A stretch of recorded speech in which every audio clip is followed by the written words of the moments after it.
there's a lot of Saddi session babies, meaning after they Oh, leave me, uh-huh. people, the process brings people closer, and they end up telling me, "Yo, we're pregnant now."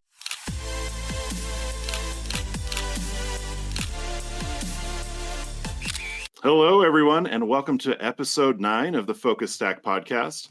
So I'm going to just take care of all the YouTube stuff as usual. If you're new to the show, it'd be really great if you could subscribe to the show on YouTube, Spotify, or Apple Podcasts, whichever way you like to listen to podcasts. Also, if you want to follow the show on Instagram, I do post updates there. So at Focus Stack Podcast on Instagram.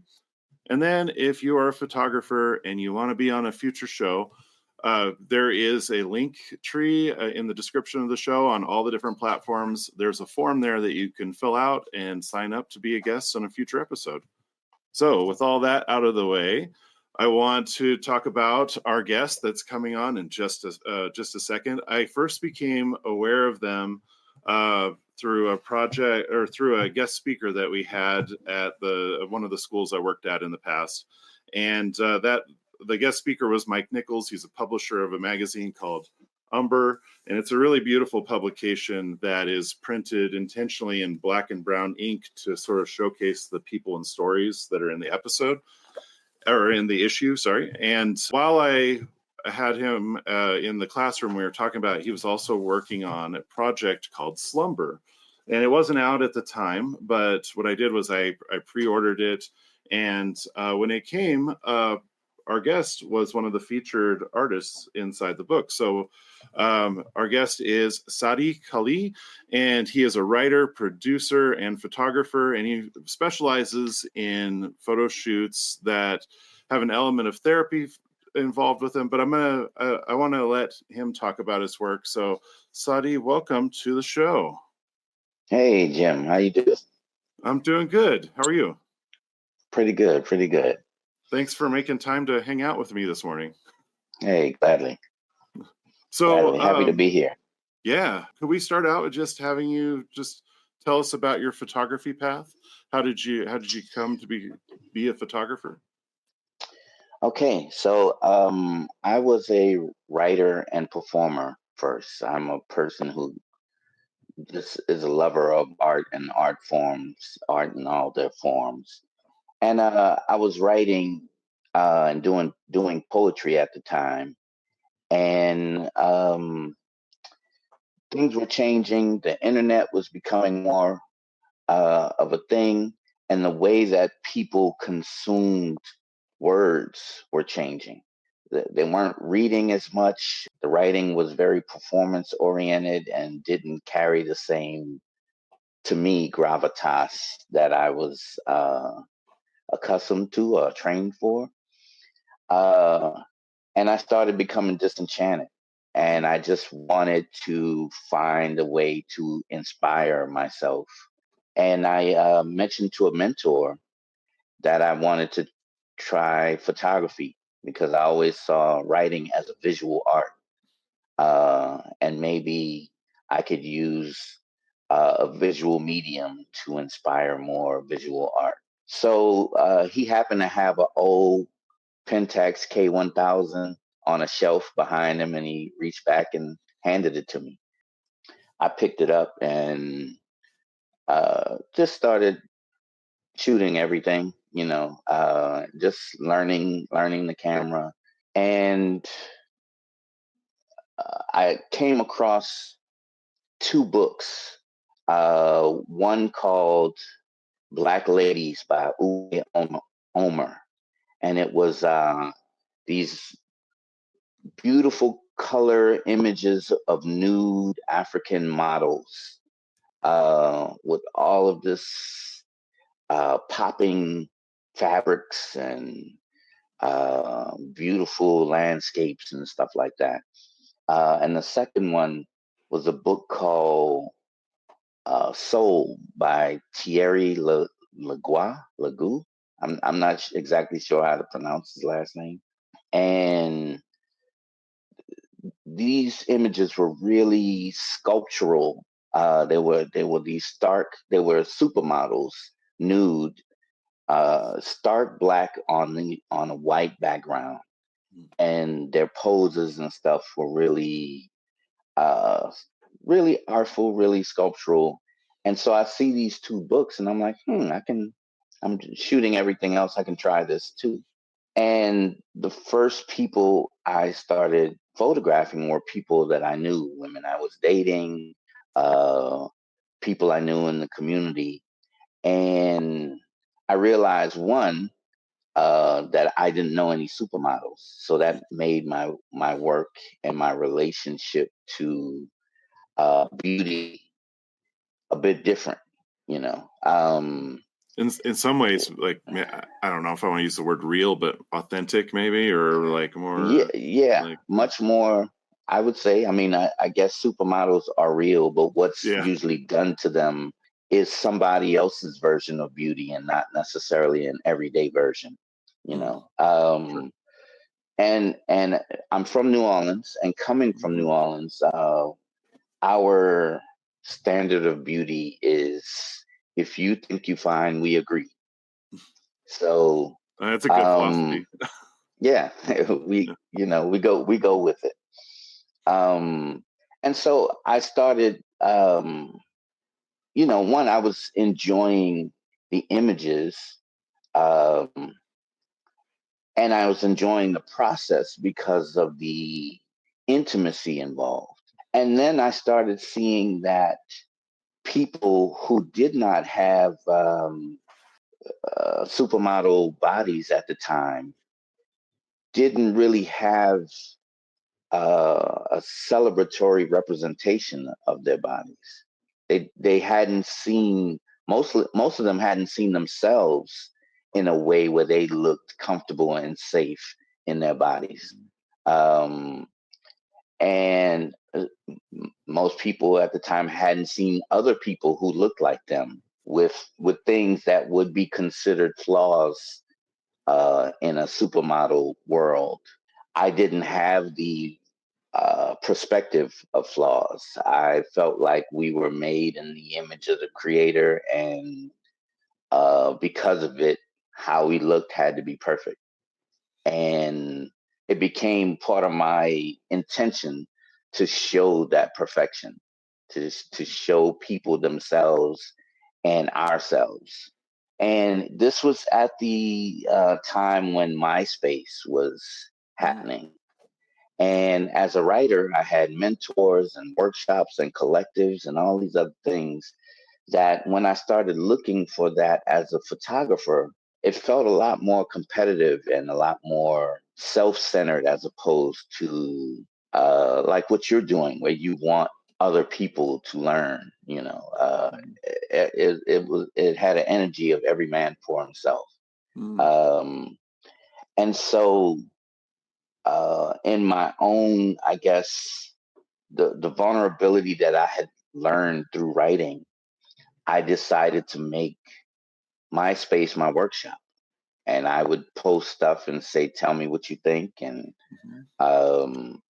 people would actually tell me what they thought. And um, through what they were telling me, I started discovering that this was something that was different. That this was something that people hadn't really seen before at the time in this way.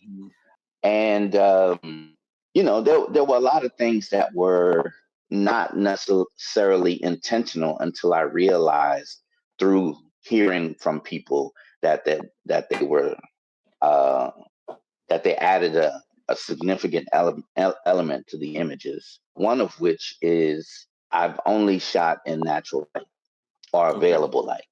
Uh, and when I first started, I got a big RE light, and I was trying to do the other stuff that I saw, but evidently, none of that compares to the sun. And the difference about the sun is that the sun creates a feeling that oftentimes light creates a look, and so creating images that because of the process, there was a feeling. And then because of the light, there was a feeling. It made me realize, oh, I'm not photographing a look as much as I'm photographing a feeling. And your eyes respond in a certain way, but your emotions, your emotional response also happens when you see these images when I'm doing them right. So then I was touring. Katrina happened, and I was displaced to Brooklyn, New York. I started traveling with a theater company doing a show around the impact of Katrina. And when I would travel, I would announce that I would be in these different places, and people would book a session with me. So I traveled to Chicago, and a woman booked the session with me. And before the session was over, she was planning her next session. And I said, but I'm not touring back to this area. And she said, if I start a Facebook group and I get other people to join and book you, would you come back then? So I said, sure. She started the group.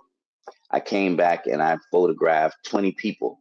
And so after that, anytime somebody would ask me, I would tell them to start a Facebook group. Whoever started it would become my liaison and help me organize group of people and a time and locations and stuff like that in a particular city. Eventually, it got to over 50 groups, and for about 12 years, I just lived on the road. Folks would organize themselves to get enough deposits. They would bring me there. I would photograph folks and then go, schedule the next city after it. And, I was all over the world for a long time until I realized how gray my beard was getting and that I was kind of encouraging people to explore a self-care that I myself hadn't stopped to learn and inhabit. And so then I stopped to be still, and I'm still in that stillness and figuring out what's the next version of things. People are still asking the book, but road life is really difficult, and I've gotten to the point where I'm like, oh, there are things that I need if I'm gonna do this stuff. I can't be a hypocrite. I can't ask you to do something for yourself that I'm not doing for myself. And so I have to be my own commercial for how well my philosophies and opinions work, Yeah. So that's where we are. Okay. And so Yeah. so you kind of have a home base at the moment, or are you still kind of bouncing around? No, I actually for the last 10 years lived in Miami, Oh, and I okay.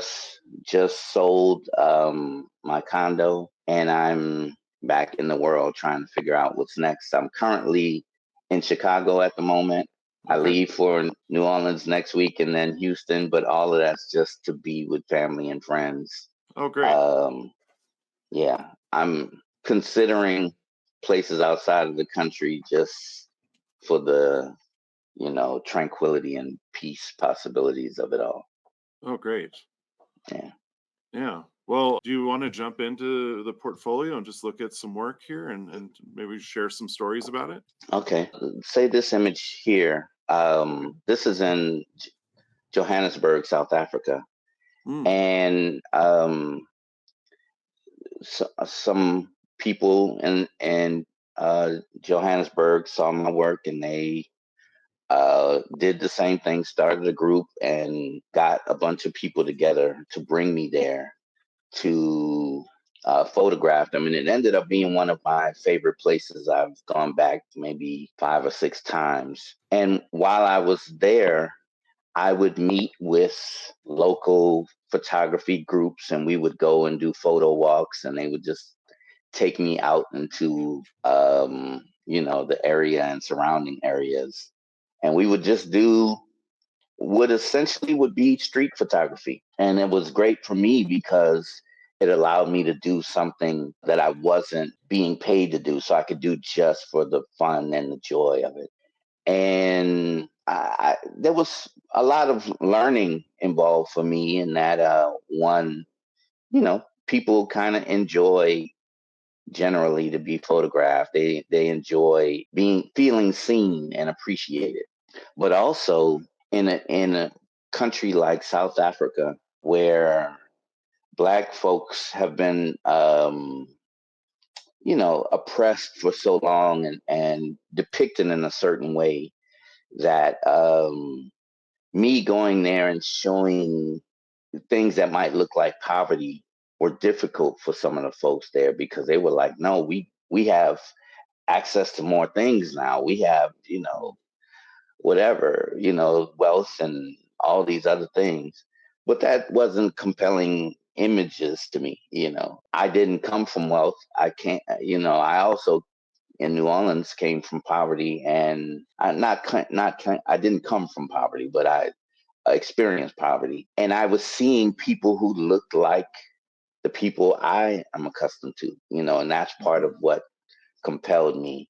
So, there was an interesting conversation about, sometimes going to African countries and going to the hood and showing, that version. But that was the stuff that, the people that I felt compelled to and connected to, Yeah. So I love the images. I love the interactions, and I learned from reading one of Gordon Parks' books that he didn't just go in a space and, kind of like those New York street photographers where they walk up, snap your picture, and keep walking kind of thing. That there was more of a rapport building that happened, and you hung out with the people and you chilled, and before you knew it, they felt comfortable enough to allow you into their intimate space versus you taking their, access to them. Yeah, you can So really see that in his Ella Watson series. definitely. Yeah. Yeah. So you're kind Yeah. of taking that approach, trying to build Definitely rapport. taking that approach. Yeah. And that's definitely a major part of my practice and my process, is wanting to build rapport and relationships with people so that they feel safe enough sometimes to be themselves, and sometimes safe enough to be daring. So yes, that's this image came from a photo walk. I don't know if the thing can keep moving or whatever, but Oh, sure. Do you want me yeah, to scroll down through here, or? sure.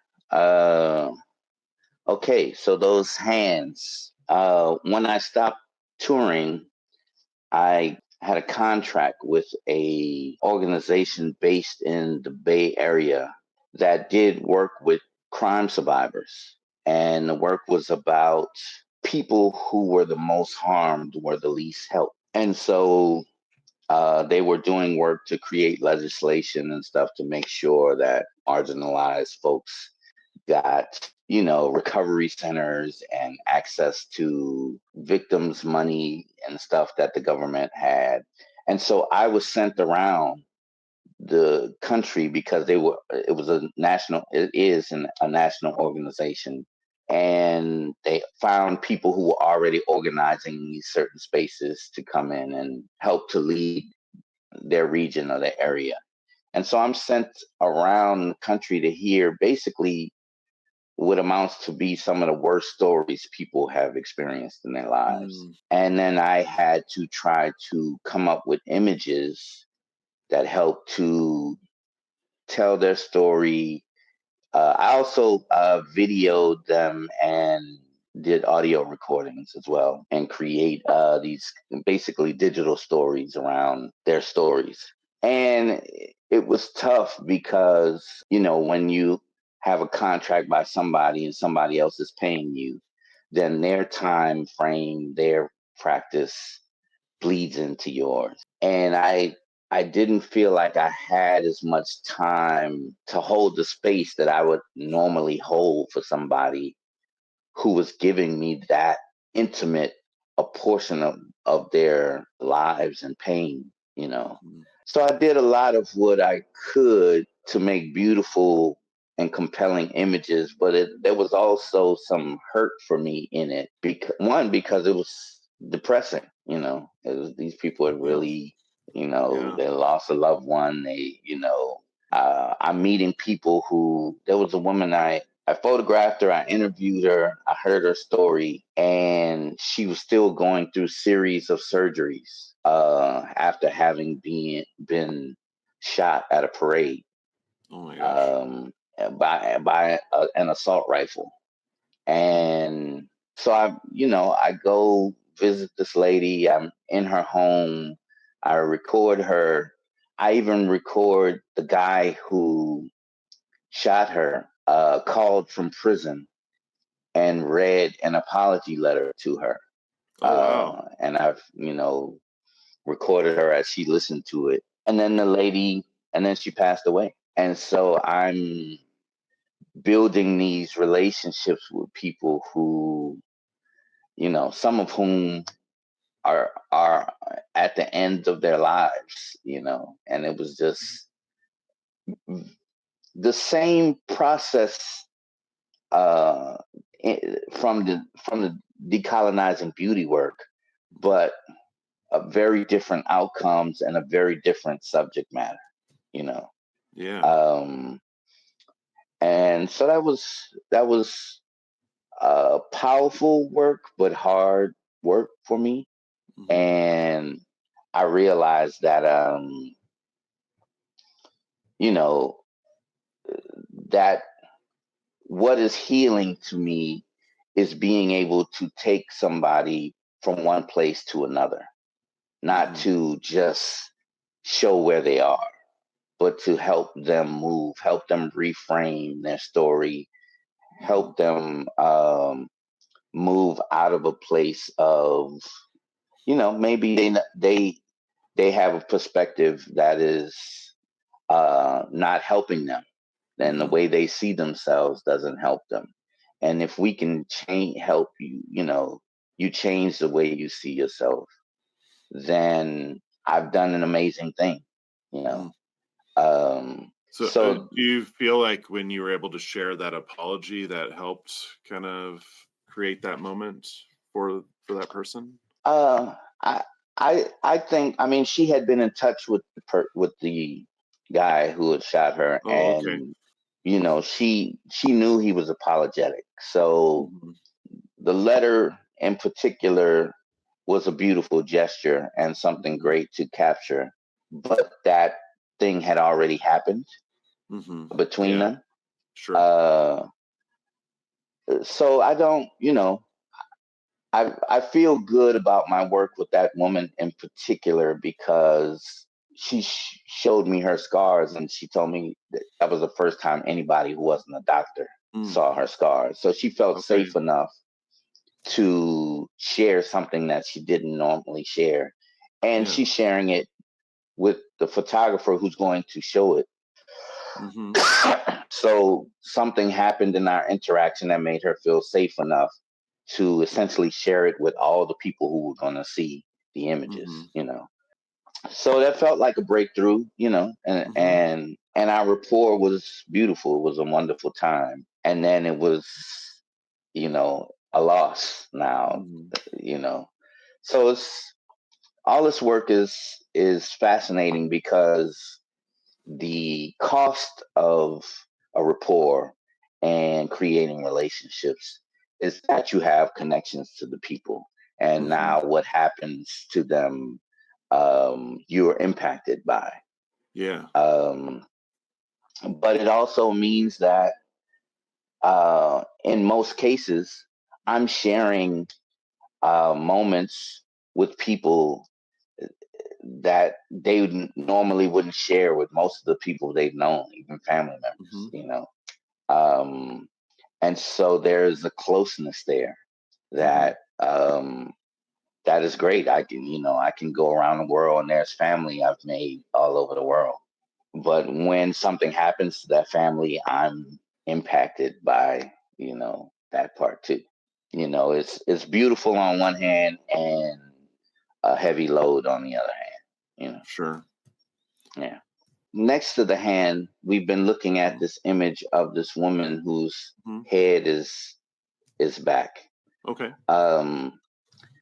This woman had some abdominal surgeries that had scars all over her stomach, and she could not see her body without seeing scars. But because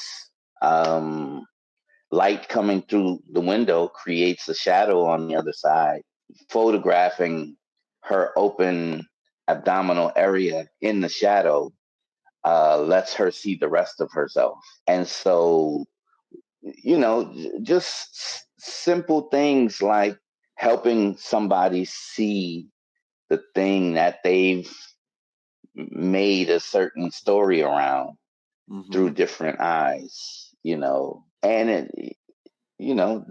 this, I was taught, I came up in a community that said the African intention for art was never art for art's sake, but that it had to have a practical use and an everyday value and impact for the people that experienced art.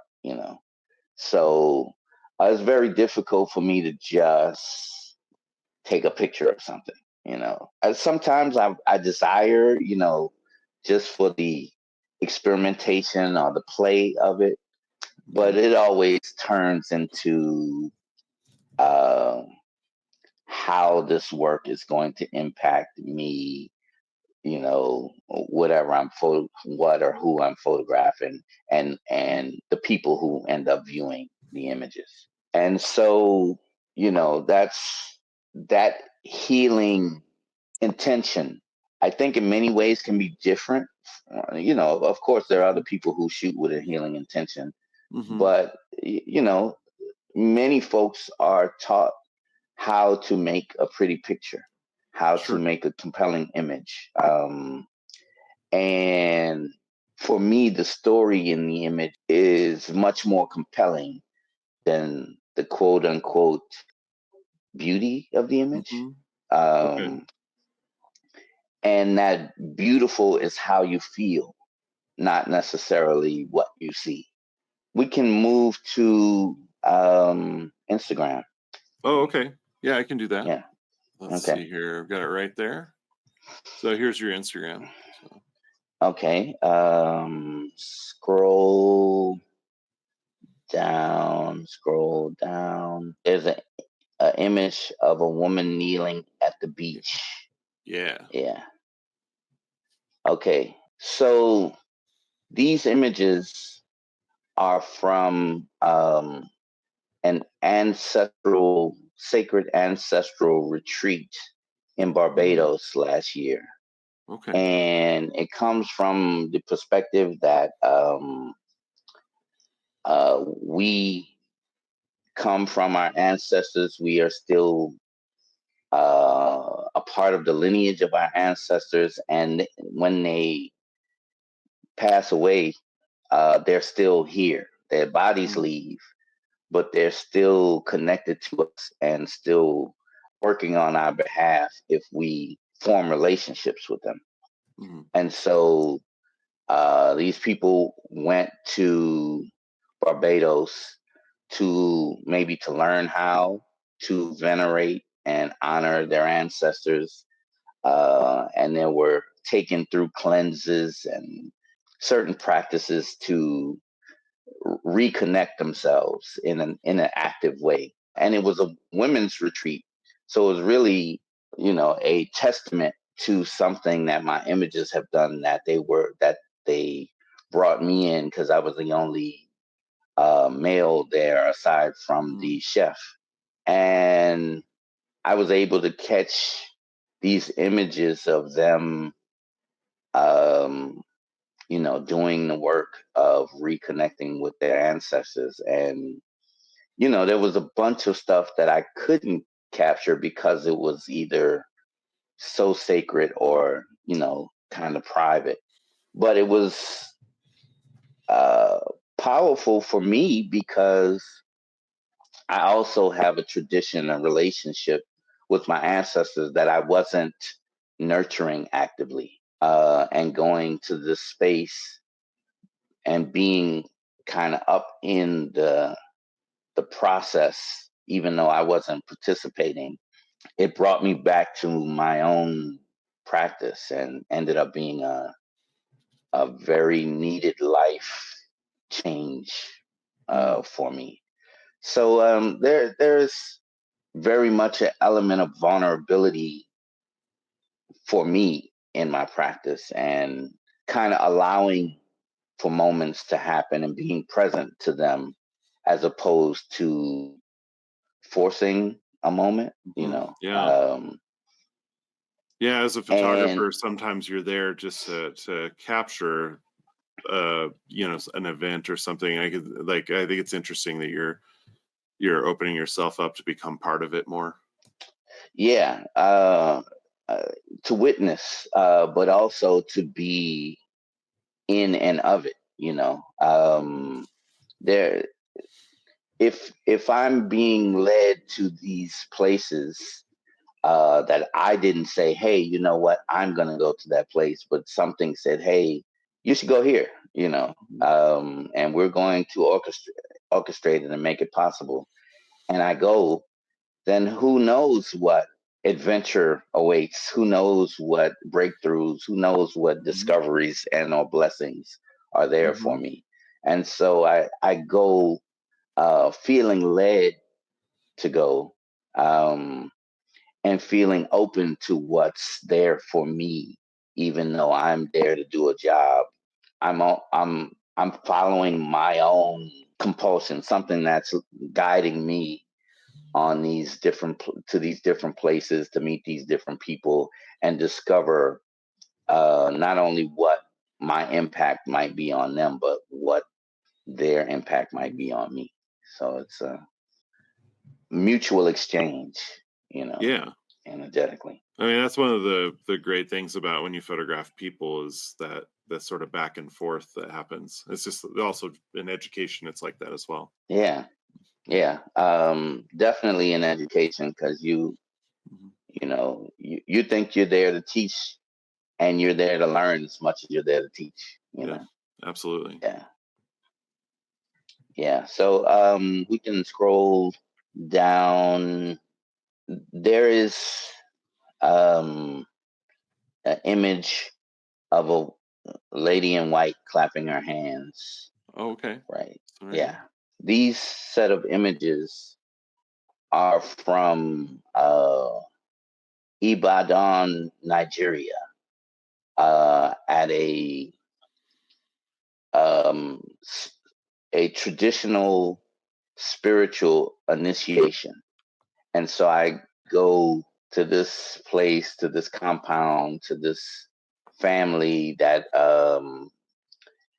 practices a spiritual system that has been passed down from ancestors over thousands of years. And I'm there with some friends who have gone to be initiated in the system. Uh, and I go and also get initiated in the system. And while I'm in the initiation, when there were opportunities for me to photograph what was happening, I did. And so I have this crazy amount of images from this 10-day initiation. Um, and it's a system. The name of it is Ifa. Almost all indigenous cultures have some spiritual system where they use divination to help folks navigate their lives, and they use uh, nature and herbs to help heal people, and they use their relationship to animals to help maybe change some negative thing that's occurring to a positive thing. And so this was really of course, life-changing experience, and to be allowed to photograph stuff that, again, not many people would be able to access, let alone bring a camera into. I'm realizing that this little slideshow only has, 5, 6 images or whatever, but I literally have thousands of images from this experience, and to see the magic that has been passed down and used to help people navigate the twists and turns of their lives for, centuries. It was really amazing. It was harrowing. You know, I'm out in this place that's not like a place I've been to before, that I don't know anybody there very well. And, if I'm lost, if something happens to me, nobody would find me, but because I was welcome there, um, then people took care of me in a way that was really sacred, you know, um, and sometimes almost too intimate. you know. Mhm. Uh, I got out the airport and I met the guys I was supposed to meet, and the dude who was looking out for me held the hem of my shirt the whole time to make sure that I never got outside of his Oh. length of his arms or something like that. And, Mhm. coming from America where,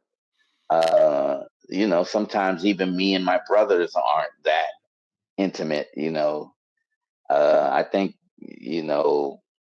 being in a room and the guy's telling the story and he grabs my bare foot, and I realize, man, I've never had a man touch my foot in my life, up to that point. Mhm. But that this culture has a certain care and connection and intimacy that is very physical and tactile. And Mhm. so, these touches and the dude holding my hand uh, is an indication that I am cared for, and and I'm a part of them. You know, Mhm. um, so it was fascinating to be in a place that was so disconnected from the world I was accustomed to, and then feel so safe and so cared for. You know, and just it was one of those things. I'm sure I was led to. My whole idea of feeling safe enough to make daring choices. Mhm. uh some of that is internal, and then you go into these spaces and you realize it's external as well. I'm Mhm. connected to all of these places I've been, um and I've never gone through anything that would be a big alarming thing, because I've always been taken care of. you know Mhm. Well, that's great that you're able to experience that and kind of like that realization that you'd never been touched by your foot before. That's a really interesting observation. yeah, I mean, in our lifestyle, Yeah. we go pay to get touched. Yeah.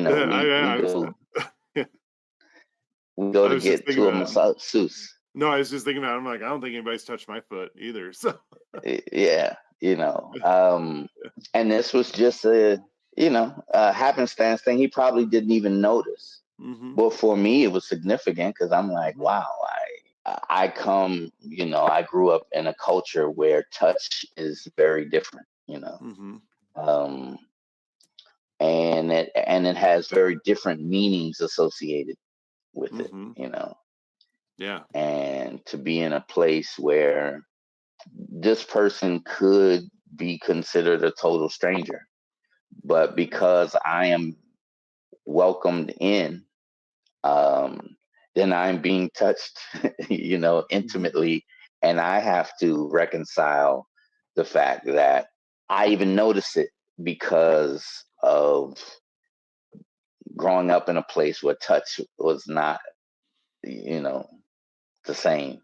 So yeah, it was quite fascinating. And Yeah. I ate and did things out there that some of which I can't tell, some of which I probably wouldn't, just because it would be like, you did what? Uh, but it was a wonderful, wonderful experience. And, uh, you know, I recently looked at the 3 folders of images, and there's so much story in the images, and there's so much story in the memory for me, So Yeah. that'll be another Kickstarter, I guess. Okay. Okay. There is an image in blue with a candle. Uh-huh. Yeah. Okay. So this image is from a series um, that I'd been doing called Kinking Out Loud. And it's about people in the world, of people of color in the world who practice kink and fetish lifestyles. And I got led to it because a cousin of mine who's in that lifestyle would be telling me stories. And I was like, that, sounds weird and crazy and compelling and interesting. And we should document it. So they started creating events around my visiting, and I would just come in and be, somewhat of a fly on the wall, and learning. There were a few interviews and stuff, and just learning about the, I guess, fascinating world of people using sometimes pain, sometimes restraint, sometimes costuming, and all of these things to liberate themselves from the bounds of, you know, societal norms, you know. Mm-hmm. And so what you see is like glow in the dark wax being poured Mm-hmm. on these bodies, and these folks come to feel safely dangerous.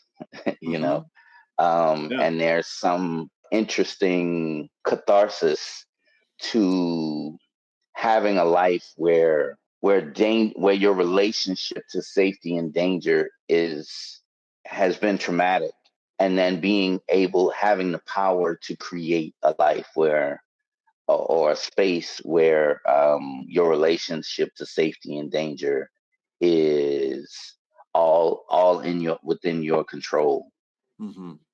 and within your ability to say how far the danger goes, and when you're ready to, stop it, and, to feel safe enough to play with danger.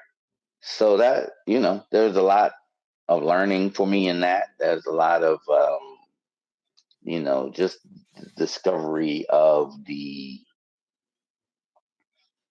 where people will go Mm-hmm. to, um, commandeer their lives when they feel like, they don't have the power over their lives in the regular, in their everyday lives. Mm-hmm. And the images with this glow, and I have images with people with masks and tails, and interesting instruments Mhm. of oppression, which was fascinating to Mhm. me. It's like these SS Oh, captains' yeah. hats and Yeah. whips and things, and I'm like, wow, this is oftentimes Black people call each other the N word, and they say Mhm. they are taking them and repurposing the word and giving it its own meaning, and it's often uh, a, a term of endearment, you know. Uh, so to go from something that was used as a weapon against you and to Mhm. change it to um, a pet name, Mhm. is a fascinating but clearly, I guess, empowering for people. And then to say Mhm.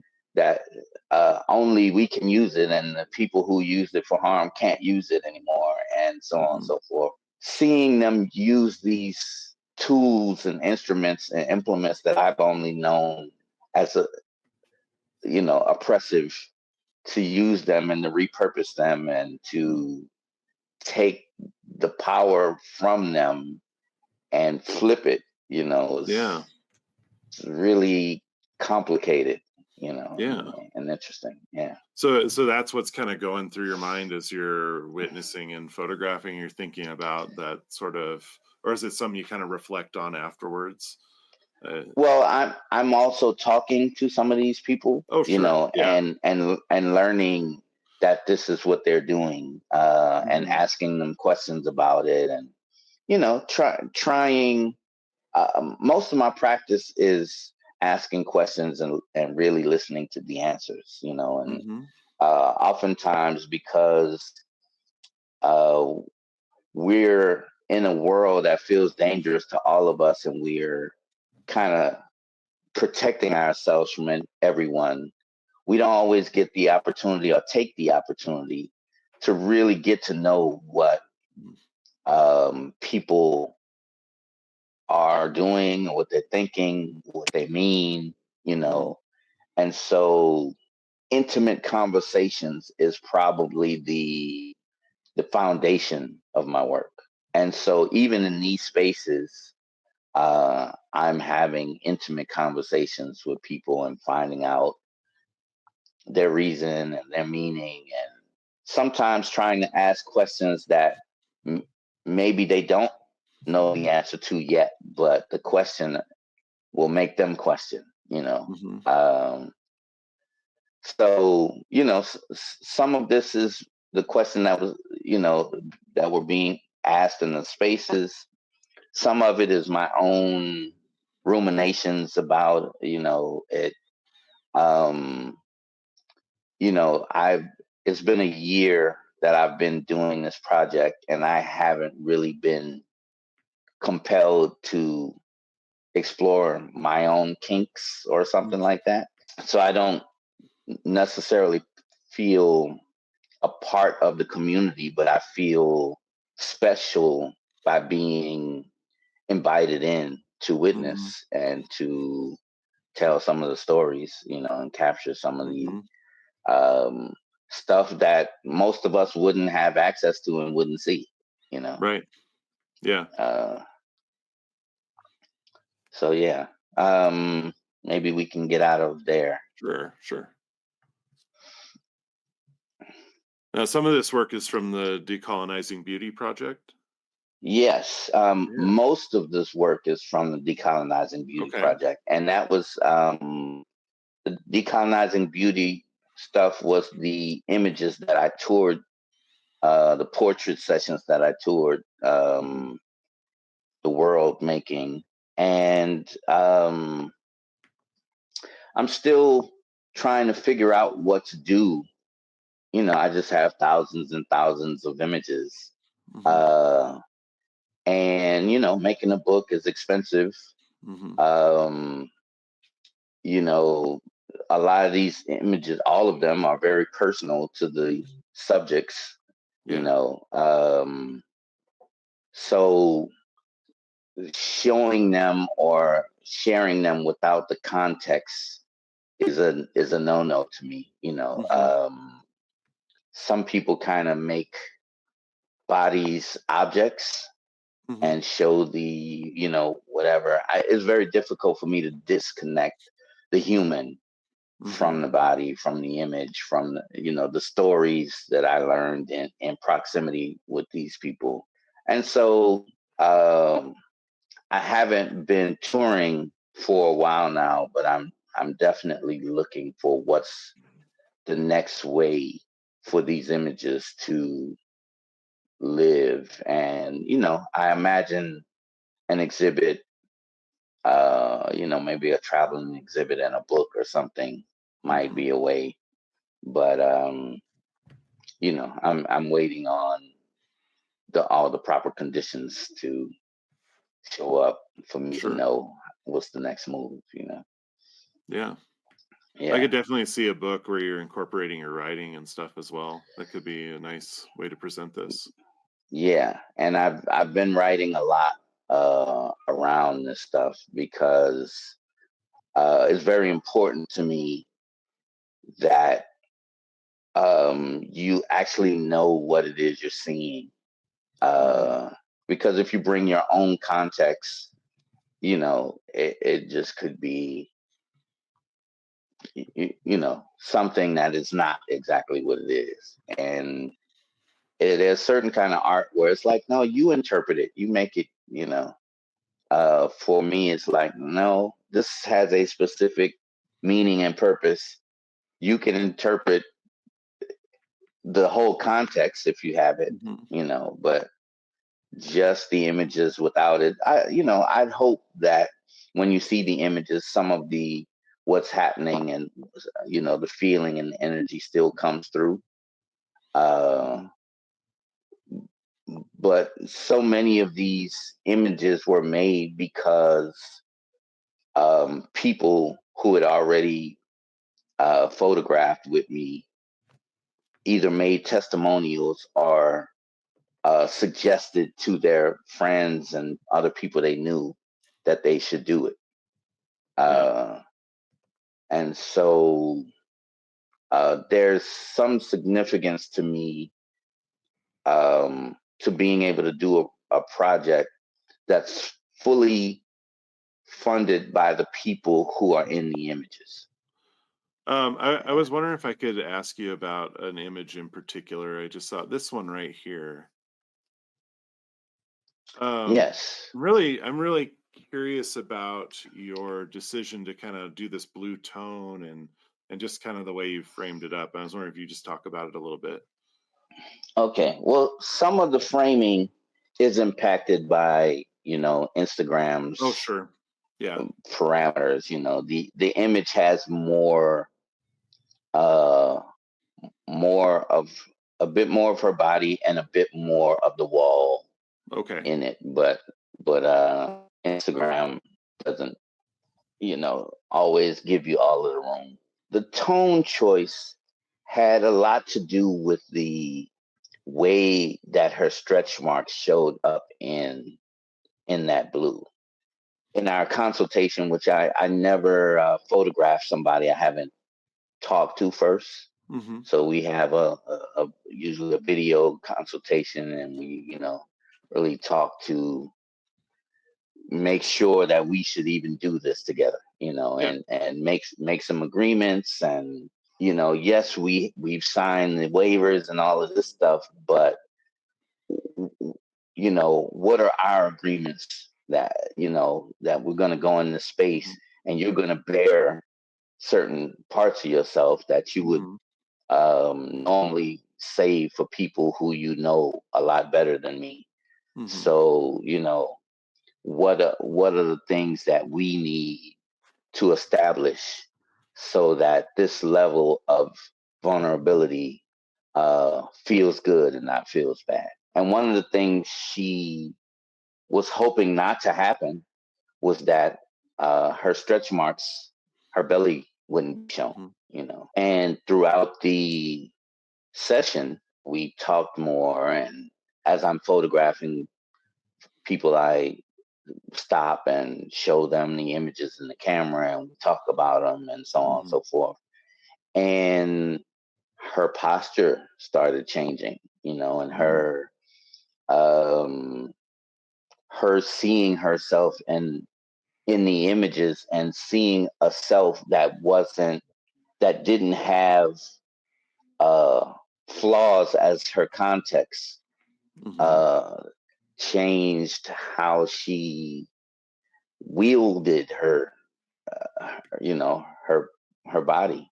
And so she allowed me to start photographing her belly and showing these stretch marks. And for many, they're something that once they're there, they represent, what you've been through. Sometimes I think Cat Williams says either you was big or you got small, or you were small and you got big. But they've been represented to women as flaws, and I personally don't see them as flaws. And I saw hers and I thought they were really beautiful. And this neck piece that she wore, to me, added to all of the lines and curvature and things that was happening in the image. And then I, shot the image and showed it to her, and tears, tears came out her eyes, and she just started speaking to me about how beautiful what she saw was, and to get from don't take any pictures of my belly to look how beautiful this is, and posting it online is a major transition. And it hit me, just not only in this session, but in these sessions, that there aren't so many spaces where we're looked at lovingly. If we're lucky in the early stages of our lives, our parents are present enough to be kind and sweet to us. But the older we get, the more private we get, the more critical our parents and our families are, the more the pressures arise, and the less opportunities you have to be viewed and looked at and seen through a loving lens. And so these decolonizing beauty sessions really gave people an opportunity to be seen lovingly by somebody who wasn't trying to get something from them. Is it okay if I click through this Yes, collection of photos? Sure. Are these all from the same shoot, or are they from different ones? These are different ones. Oh, okay. This is different ones. Yeah, this lady was is a firewoman. Oh, really? Yeah. And so I guess the definition in her back is probably because she had the ability to pull a 200-pound man from a burning building or whatever. In discovering a digital camera, and I'm a Nikon user. There are all of these dials in your manual mode that allow you to simulate different types of light, Sure. And when those types of light mix with the natural light coming in through the windows or a skylight in the house, these tones create, I don't know, energy, nuance, shadows. That line down the center of her back is super compelling to me. I think for her, she just wanted to feel soft. She had a hard job and she wanted to feel soft. And I don't know if I captured her softness, but I definitely captured a unique aspect of her. And I love the blue tone on her skin.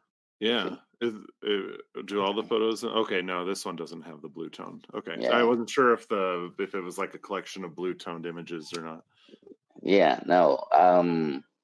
So some of the tones is I'm in the camera while I'm photographing the person. I'm having maybe 3 relationships. I'm having a relationship with the human that's in front of the camera and trying to be present to what's happening with them, stopping. Is this pose uncomfortable? Are you in your head? Are you feeling safe? Yeah. Then there is, what can I do inside this camera that helps to, make the image or the scene compelling. How am I telling the story? And then there is, what's happening with the light. you know um I'm is there a curtain? Am I moving it a little bit to let a little bit of light in? Is it a sheer curtain so light is coming in? Is it sheer and blue, and so the color that's coming in has a blue tone? So all of these things are happening, which is part of why the sessions can be a bit exhausting, because I'm managing all of this stuff simultaneously.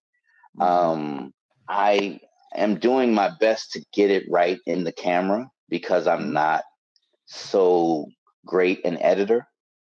When it comes to retouching, my perspective is, okay, I photograph this woman and I tell her she's beautiful. And then I take her image and I go and change everything about it. And then I show her an image that doesn't really look like her. Her neck is longer, her skin is smoother, her this and that, and everything is changed. What am I actually telling her about her beauty? Yeah. And so maybe that's an excuse, because don't feel adept at retouching, but also I see what people experience when you show their beauty as it is, as opposed to doing something to make it different. And I think that's also telling you something about your beauty. Yeah. So as you see, it's bodies of every shape and size. I show up, I meet these people. I haven't seen them before outside of our video conference call. Oftentimes I haven't been in space before. And, the whole time I'm adjusting things in the camera to get these tones to the one, let's say the next image, after I shot this one, the next image behind it was probably black and white. Then I made it blue, and then I made it, whatever. It's just Just searching to going in the find. moment. Yeah. Yeah. Cool. And then I might use a filter or something to enhance whatever I did, if I think it helps. But the actual editing process, although it's tedious, it's not what I feel like my gift is. Yeah. Well, I just really appreciate the way that you're sort of like elevating this sort of, this level of intimacy and everything. It's really interesting, and that you're like really empowering people. Like, I think this is a really great image here. Mm-hmm. It's the type of The body you sofa. don't. Yeah, it's the type of body that isn't like put out in front of us all the time. Mm-hmm. Yeah, just Yeah. appreciate that you like really empowered her to be her. Yeah. And there are like the elements of, I couldn't have planned it, so her body type and the shape of the sofa and the way it cradles her body type and almost mimics it in a way, adds a certain something.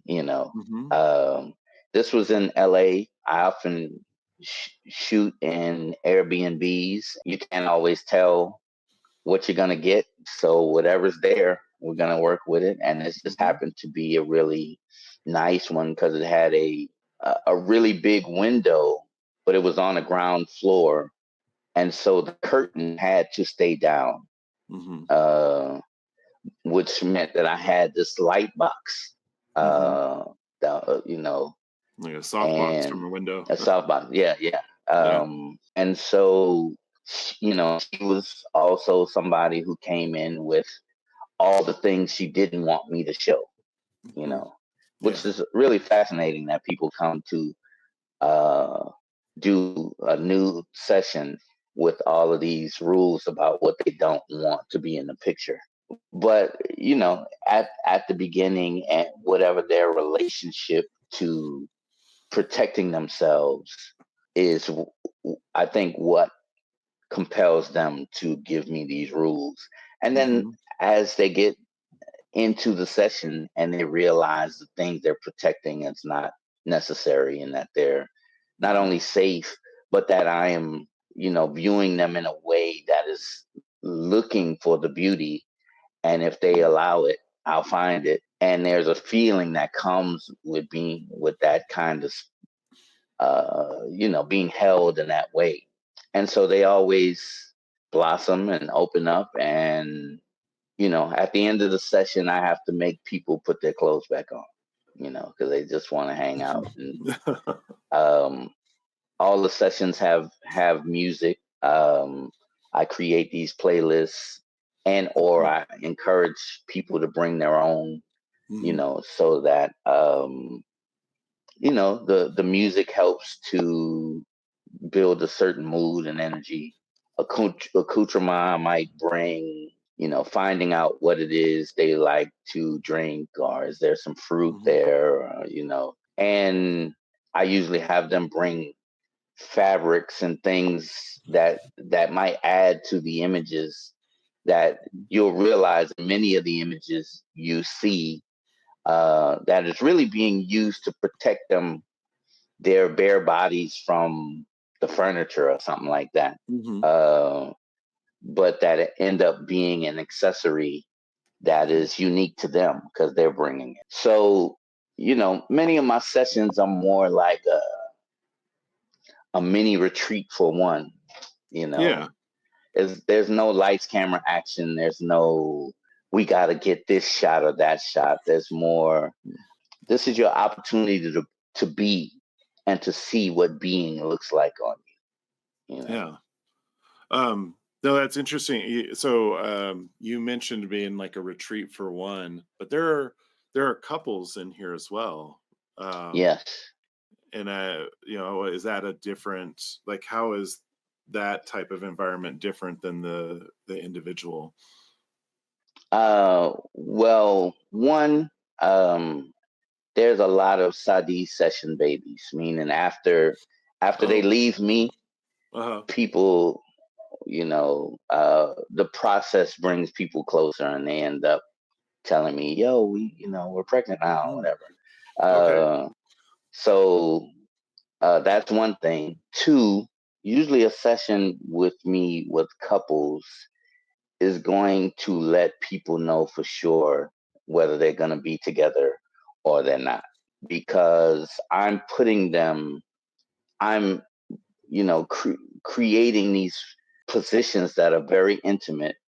Hmm. I'm making people touch each other that if they don't normally touch each other, and they don't enjoy touching each other, um, then they're going to really reevaluate some stuff after seeing.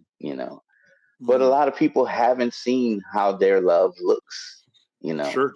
Yeah. Um, and for people who are, maybe in a world that is artful, but maybe we don't, let's say, have you know, something where we're collecting art.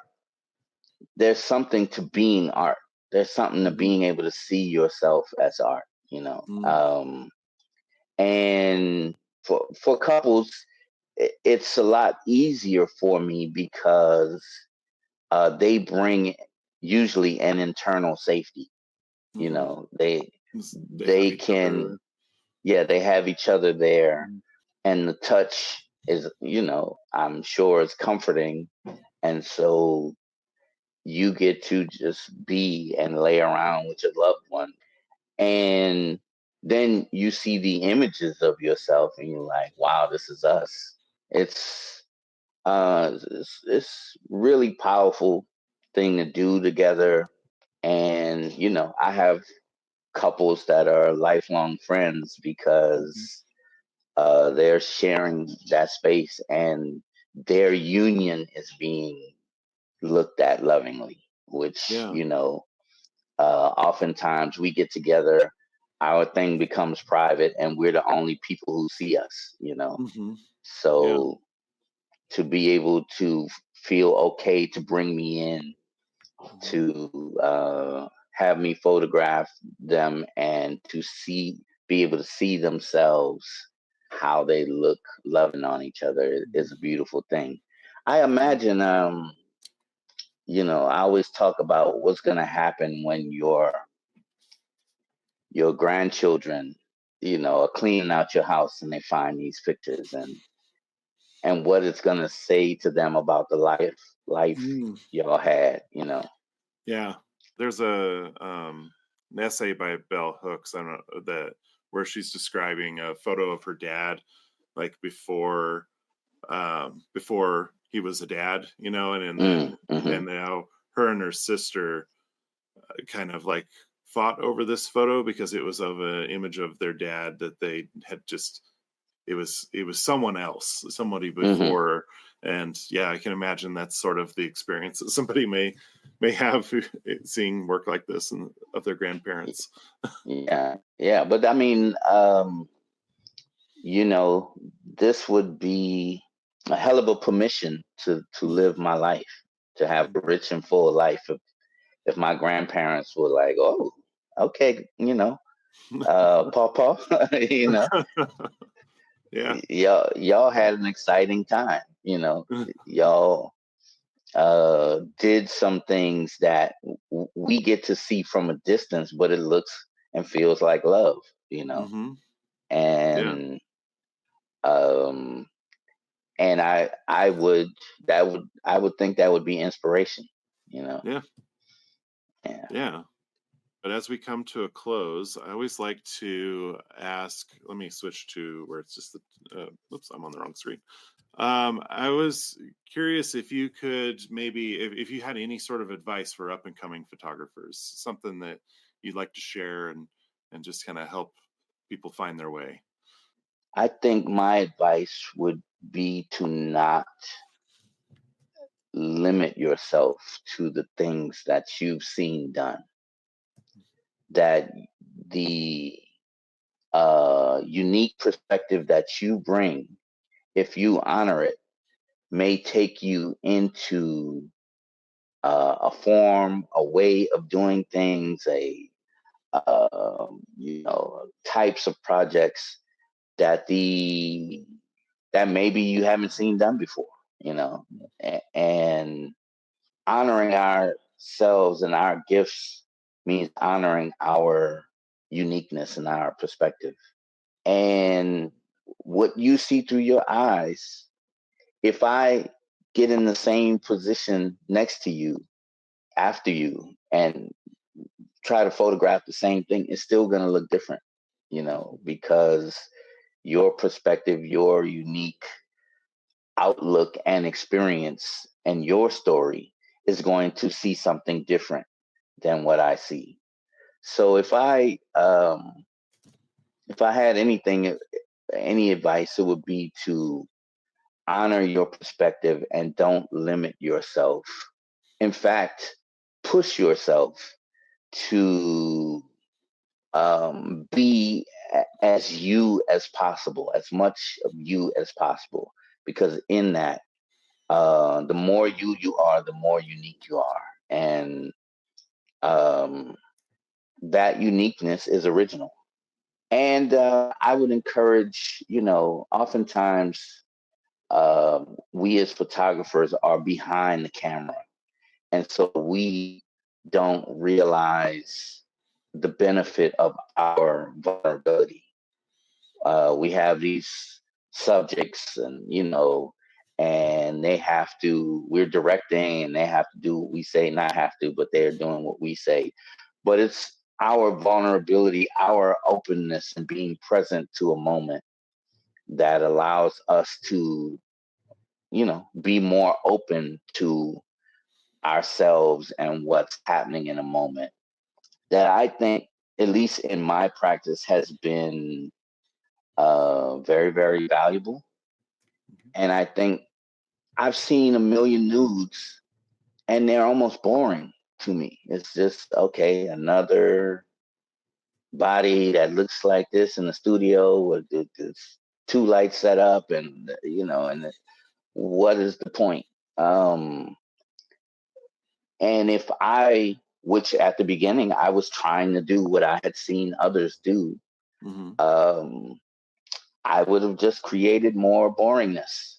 But because I honored that what I was doing, that I couldn't do what others do, that it just wasn't in me to do that, and two, that what I was doing was more original than I initially realized. And so if I allow myself to just be as much of myself as possible, I'm going to do something that only myself could produce in this way. And, when you're selling art, people are looking for the one of one. And the more yourself you're allowing yourself to be, the more one of ones you're producing, So that's it. Oh, that's great. Yeah. Well, thanks again for spending an hour or so with me and talking about your work. Is there anywhere you'd like people to follow you? Like, what's the best way to keep up with what you're doing? I would say Instagram. It's Saddi Khali photos. Because of the fight with Instagram and the community guidelines or values or whatever they have, you probably have to type the whole thing out to find me. But Instagram is a great place because that's where I am the most. Okay, great. Yeah. All right. Well, thank you so much. And everyone out there, I hope you enjoyed the show, and we'll see you on the next episode. Thank you. Yeah, thank you.